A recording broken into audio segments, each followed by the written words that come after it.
EPA administrators call that oil companies be crucified. Some are calling for his job. Others are trying to distance themselves. Chief National Correspondent Jim Angle reports some of that came directly from the top.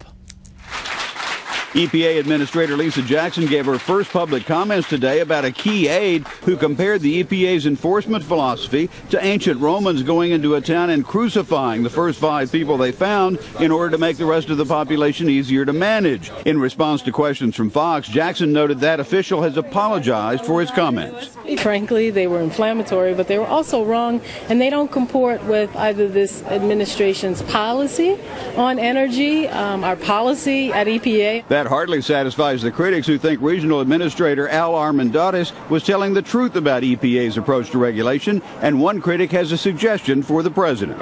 He should follow the advice of the administrator. He should walk into the EPA headquarters, fire the first 5 people he sees, and it probably become an agency a little easier to manage from that point forward. Critics argue the Crucify comments ring true on EPA allegations of water contamination from the process known as fracking. Ms. Jackson acknowledged to Fox there are no proven cases of that. In no case have we made a definitive determination that the fracking process has caused chemicals to enter groundwater. Nevertheless, critics say EPA goes into communities, alleges contamination, and frightens the local population.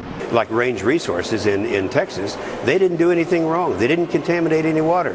And yet for a year, they were benign, just as a barrage of insults and saying these people are out there contaminating the water and all that. After a year, he told Greta Van Susteren, the EPA quietly dropped the allegations, part of what he sees as a clear strategy. This has been a war on fossil fuel. If they can do that, they can make it non-competitive so that they can come in with their green energy. Ms. Jackson puts it a different way. She talks instead about the need to safely expand oil and gas production while also reducing the need for it. It also means reducing our overall reliance on oil through fuel efficiency and through the use of renewables.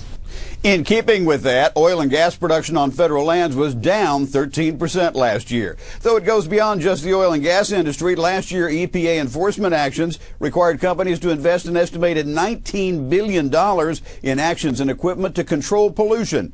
That is an EPA all-time record.